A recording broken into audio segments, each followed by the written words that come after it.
Good evening guys. Welcome to our YouTube channel SSC mathematics. SSC mathematics में आपका हार्दिक स्वागत है। कल हमने क्वेश्चन नंबर 32 तक कर लिया था कंप्लीट। आज हम क्वेश्चन नंबर 33 से करना स्टार्ट करते हैं। किसी वस्तु के मूल्य में 60% की वृद्धि की गई। देखो यार, 100 था रुपये, वो तुम्हारा कितना हो गया? 160 हो गया ना। 60 से 100 से एक उपभोक्ता को उस खपत में कितने प्रतिशत कमी व्यय उतना ही रहे। तो नीचे देखो वो जहाँ तुमने छोड़ा और इन दोनों का अंतर कितना, 60 गुणा 100। 0 से कट गया 0, 2 तिया 6, 2 अट्ठे 16, ये आगे तुम्हारा कितना 300/8। 8 से काटेगा 8 तिया 24 और 8 सत्ते 56, 8 पंजे 40, ये होगा 37.5 इसका प्रतिशत, इसका आंसर हो जाएगा। क्वेश्चन नंबर 34 देख लेते हैं। नमक और पानी के एक घोल में 15% नमक था। इसमें से 30 किलोग्राम पानी वाष्पित करने के उपरांत शेष घोल में नमक की मात्रा कितनी 20% रह गई। आरंभिक घोल का भार ज्ञात कीजिए। देखो यार, माना कुल मात्रा बराबर x किलोग्राम थी, है ना। अगर मैं इस x किलोग्राम में से देखूँ ना, तो एक नमक है और एक तुम्हारा क्या होने लग रहा है यार, पानी है ना। एक नमक है, एक पानी है। अगर मैं नमक की बात करता हूँ, उसने कहा तुम्हारा देखो 15% नमक था। इस x का 15% तुम्हारा क्या था भाई, नमक था। एक बताओ, हर चीज़ 100% है। अगर अगर 15% नमक था तो जाहिर सी बात है यार, इस x का 85% यानी कि 100 में से माइनस करोगे में 15 यानी कि 85% तुम्हारा क्या होगा यार, पानी होगा ना। और उसने कहा इसमें से 30 किलोग्राम पानी वाष्पित कर दिया जाए, ठीक है ना। और उसके उपरांत शेष घोल में नमक की मात्रा इतनी। देखो यार, मैं यहाँ ले रहा हूँ नमक बटे कुल मात्रा, ठीक है ना। नमक बटे कुल मात्रा, देखो उसका प्रतिशत कितना। उसने कहा कि नमक जो है ना, नमक वो 20% बचेगी एंड में। तो ये कुल मात्रा कितनी है? कुल मात्रा तो अभी भी तुम्हारी कितनी है भैया, 100 ही है ना। कुल मात्रा तो अभी भी 100 ही है, 20% रह जाएगी, कुल मात्रा 100 ही है। उसने कहा तो 30 किलोग्राम पानी वाष्पित कर दिया, यानी कि जो कुल मात्रा थी ना उसमें से 30 किलोग्राम पानी वाष्पित कर दिया गया। नमक तो तुम्हारी अभी भी उतनी ही रही ना, 15/100। तो बस इसका प्रतिशत निकाल देंगे। कितना हो जाएगा देखो, 5 या 15, 5 दूनी 10, 0। और ये कितना हो गया यहाँ से 3x हो गया। और ये हो जाएगा तुम्हारा यहाँ 20x - 30 इजिकल टू कितना हो गया 1/5, है ना। इसे सॉल्व कर लेते हैं बस। अब ये 5 या 15x हो जाएगा, 5 की जब मल्टीप्लाई यहाँ होगी और ये जब अंदर में मल्टीप्लाई करूँगा तो 20x - 600। तो देखो यार, यहाँ से सोल्व करके कितना आएगा इसको, 5x = 600। तो x बराबर कितना हो जाएगा 120 किलोग्राम, इसका आंसर हो जाएगा। क्वेश्चन नंबर 35 देख लेते हैं। एक व्यंजक x³ और y² है। x तथा y के मानों को क्रमशः इतना और इतना किया। देखो यार, x जो है ना वो पहले 100% था, y जो था वो भी पहले 100% ही था। x के मान को 25% कम कर देगा यानी कि 75, और y के मान को तुम्हारा भैया कितना 20% कम कर देगा यानी कि 80 हो गया, है ना। तो अगर मैं इनको काटने की, देखो एक मिनट देखना यार, देखो हाँ, तो उसने कहा x³ मतलब x की घात 3 है। तो यानी कि मैं जो x को ना, जो x तो एक बार कम हुआ ना, ये दूसरी बार भी कम करो। क्यों? क्योंकि उसने x की घात 3 कहा, तो x को 3 बार कम करना है तुम्हें। फिर 100 से तुम्हारा 75 हुआ। y², तो y को 2 बार कम कर दो, 100 से 80, 100 से 80, है ना। यार देखो ना, काट के देखो यार, कट रहा है ना ये। 25 चौका 100, 25 या 75, 25 चौका 100, 25 या 75, 25 चौका 100, 25 या 75, 20 पंजे 100, 20 चौका 80, 20 पंजे 100, 20 चौका 80, ठीक है ना। इन सब की मल्टीप्लाई करो यार, इधर से कितनी है ये, 4 गुणा 4 गुणा 4 गुणा 5 गुणा 5। इधर कितना है 3 गुणा 3 गुणा 3 गुणा 4 गुणा 4, 4 4, ये 4 4 कटा है, कितना 5 पंजे 25 चौका 100। 100 पे कितना 27 की कमी। 100 से तुम कोई चीज़ 27 कर रहे हो, खुद सोचो। 100 से तुम कोई चीज़ 27 कर रहे हो, कितनी कमी कर रहे हो, 73% की कर रहे हो ना यार। तो 73% इसका क्या हो जाएगा, आंसर हो जाएगा। किसी वर्ष एक गांव में जनसंख्या इतनी थी, यदि अगले वर्ष पुरुषों की संख्या में इतनी और महिला की संख्या में इतनी वृद्धि हुई। देखो यार, पुरुष जो है ना 8% भरे, कितने 8% बढ़े ना, और महिला जो है 5% बढ़ी। क्वेश्चन ध्यान से देखना है, अगर इस टाइप का क्वेश्चन कभी भी आता है ना, ये वृद्धि वाला, तो तुम्हें हमेशा एक बात याद रखनी, इस 8 को ना ऐसे तोड़ लो 5 + 3 में, ठीक है ना। मतलब जो यहाँ दे रखा है ना उसी के हिसाब से तोड़ लो, है ना। जैसे देखो तुम्हारा पुरुष कितना था, 8 था, तो तुम इस महिला को भी तुम 8 - 3 लिख सकते हो, तो कोई दिक्कत नहीं है। 8 - 3 क्यों लेना, 8 ही क्यों लेना, क्योंकि यहाँ पे 8 दे रखा है। और यहाँ पे 5 मुझे क्यों लेना, क्योंकि यहाँ पे 5 दे रखा है, ठीक है ना। तो मैं इसे क्या ले सकता हूँ, 5 + 3% बढ़े पुरुष और महिला बढ़ी 5%, ठीक है। तो यार एक बात ध्यान से सोचना, 9800 पर कुल वृद्धि देखो, 9800 पर 5% की दर से तो दोनों बढ़े ना, है ना। तो 0 0 0 0, 5 अट्ठे 40, हासिल लगे 4, 5 नम 45 और 4 49, यानी कि 490 बढ़े। 490 यानी कि तो पुरुष भी, यानी कि पुरुष और महिलाएं दोनों बढ़े 5% के हिसाब से, ठीक है ना। और कुल कितनी वृद्धि हुई है, एक बात बता यार, 1458 हो गई जनसंख्या, है ना। पहले कितनी थी, 9800 थी। तो देखो 8 5 और ये बचा तुम्हारा 6, यानी कि इतने की वृद्धि हुई है कुल। अभी हमारी इतने की वृद्धि हुई है, कितने की कमी रह रही है, देखो अभी इसको माइनस कर लेंगे।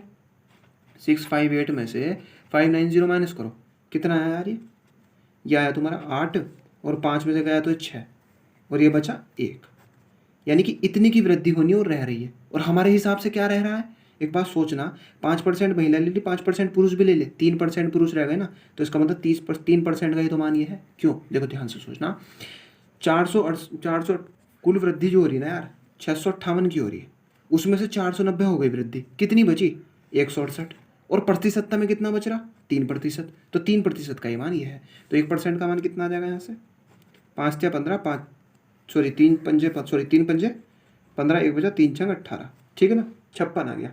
तो उसने क्या पूछा, पुरुषों की संख्या कितनी है, पुरुषों की संख्या पर 100% निकाल दो, कितना हो गया, 5600 पुरुषों की संख्या होगी। अगर वो महिला की पूछता, महिला की अगर तुम्हें निकालनी है तो क्या करोगे, 9800 में से 5600 माइनस कर देना, महिला की संख्या आ जाएगी। वैसे उसने पुरुषों की पूछी है तो पुरुषों की आंसर हो जाएगा यहाँ पे।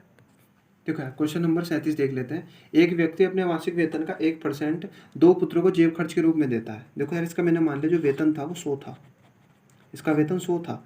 इसने अपने दो बेटों में जो है ना, 2 बेटों में अपने मासिक वेतन का 1% दिया है, कहने का मतलब 1 रुपया दिया है बस, है ना। उसके बाद इसने क्या कहा, जेब खर्च के रूप में देता है, दोनों पुत्रों को दिए जाने वाले जो धन जेब खर्च का 80% बढ़े। देखो एक बड़ा पुत्र है इसका, बड़े पुत्र को ना, वो जो दोनों पुत्रों को मिला, कितना मिला, 1, उसका 80% देता है, यानी कि कितना दे रहा है भैया, 4/5 दे रहा है, 20 चौक 80, 20 पंजे 100, यानी कि इतना रुपया दे रहा है, ठीक है ना।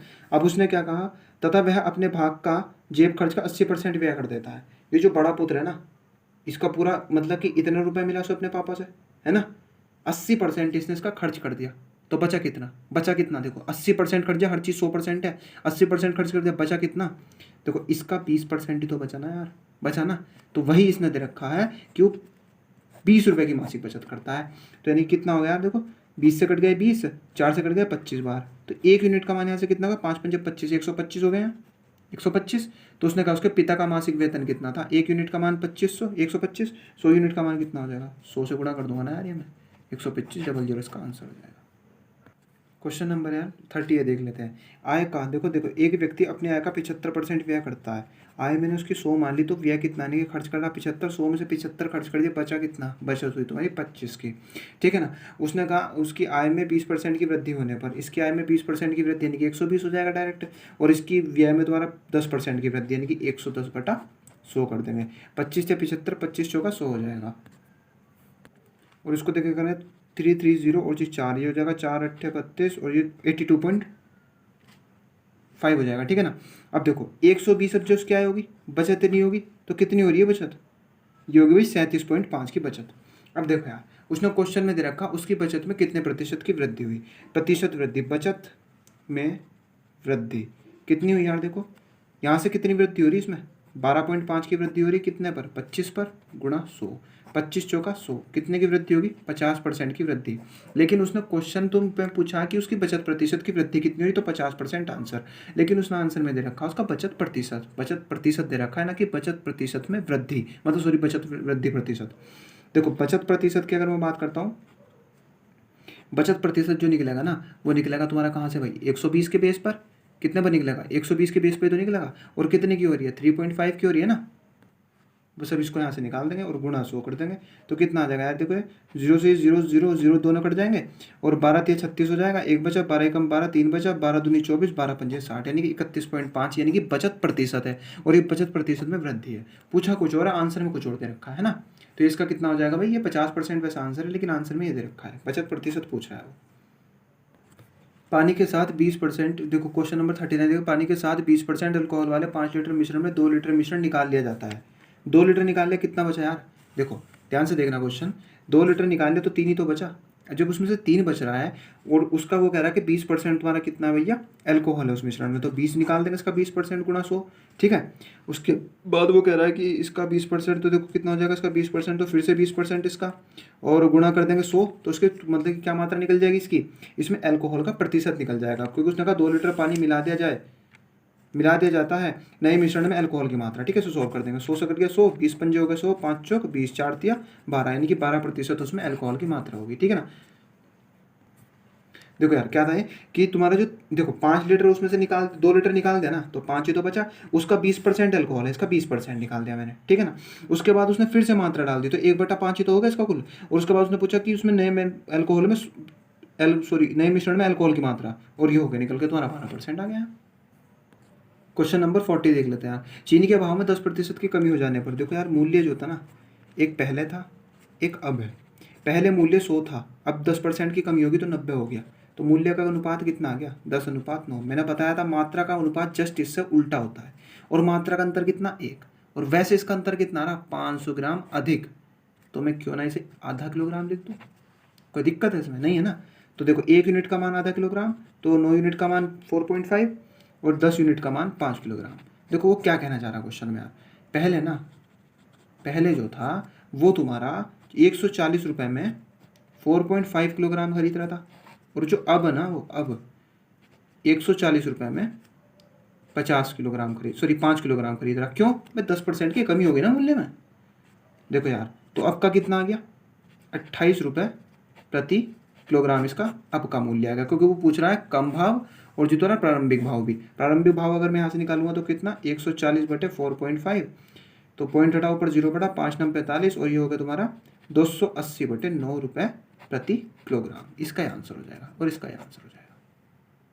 क्वेश्चन नंबर 41 देख लेते हैं। एक परीक्षा में 70% विद्यार्थी अंग्रेजी में, देखो 70% जो है ना वो तुम्हारा इंग्लिश में क्या हुआ पास हुए। उसके बाद 65% जो विद्यार्थी थे ना वो मैथ्स में क्या हुए पास हुए। 27% विद्यार्थी दोनों में अनुत्तीर्ण हुए। एक बात सोचा, सब चीज़ 100% है, पूरी क्लास में 100% बच्चे थे, 27% तुम्हारे फेल हो गए, तो जाहिर सी बात है यार कितना 73% दोनों में 73% तुम्हारे क्या हो गए भाई देखो पास हो गए।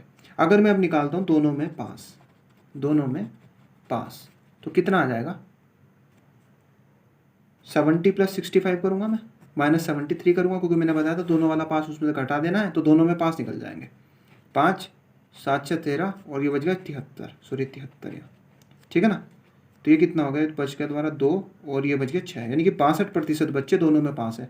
और उसने कहा कि इतने उत्तीर्ण तथा 248 विद्यार्थी दोनों विषयों में उत्तीर्ण हो। 248, इसका मतलब यार देखो 65% का ही तो मान 248 होने लग रहा ना। 1% का मान कितना 248/62, तो 100% का मान कितना आ जाएगा यहाँ से। उसने कुल बच्चे पूछे ना, कुल इतने विद्यार्थी हैं, तो 100% का मान कितना आ जाएगा यहाँ से 248/62 गुणा 100। ये कितने से कट रहा है इसे 4 बार, तो कितना भाई 400 इसका आंसर हो जाएगा कुल विद्यार्थी।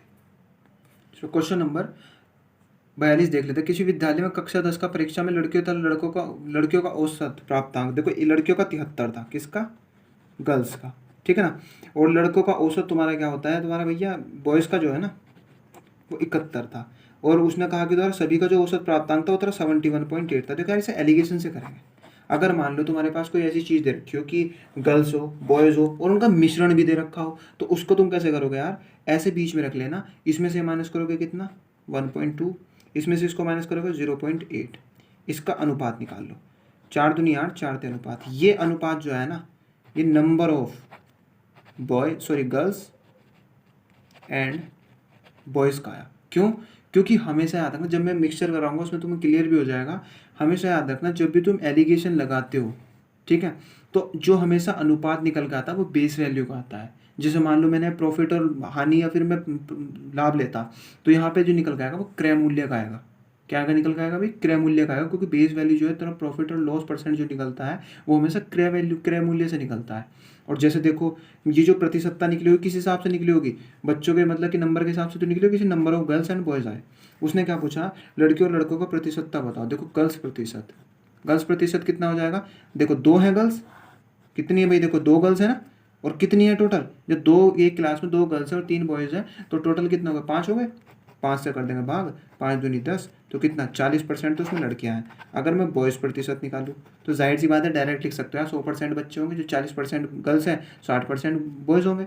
या फिर तुम ऐसे भी निकाल सकते हो 3 बॉयज़ हैं 5 पर गुणा 100, 5 दूनी 10 और 3 दूनी 6 ही आना 60 इसका आंसर हो जाएगा। ये 60 और इसका 40। ठीक है। क्वेश्चन नंबर 43 देख लेंगे। चीनी का तथा पानी के 6 लीटर, देखो एक 6 लीटर घोल है तुम्हारा, है ना। उसमें जो चीनी है ना इसका 4% है, परसेंट हटा नीचे से 6 चौक 24, तो 24 इतना लीटर तुम्हारी क्या उसमें चीनी है। उसने कहा इस घोल में 1 लीटर पानी वाष्पित कर दिया जाए, तो चीनी प्रतिशत बताने के लिए कह रहा हूँ। चीनी प्रतिशत नीचे आएगी कुल मात्रा, कुल मात्रा कितनी है 6 लीटर थी, 1 लीटर तो वाष्पित हो गया ना, तो कितना 5 ही तो बची। ऊपर क्या आएगी मात्रा जिसका प्रतिशत निकाल लो, पानी तो वाष्पित हुआ चीनी थोड़ी हुई है, गुणा 100, पॉइंट हटेगा नीचे 100, 0 से कट गया 0, ये होगा 5 24 5 8 40। चलिए यार गाइस इसका ये आंसर हो गया। इतना आज के लिए इतना ही रखते हैं। हमारा आज परसेंटेज चैप्टर बिल्कुल एंड हो गया है, खत्म हो गया बिल्कुल, है ना। और हम कल से करना स्टार्ट करेंगे प्रॉफिट एंड लॉस। ओके यार गाइस, अगर आपको सेशन अच्छा लगता है तो शेयर कीजिए, लाइक कीजिए एंड सब्सक्राइब कीजिए चैनल को एंड कमेंट कीजिए। Okay, thank you.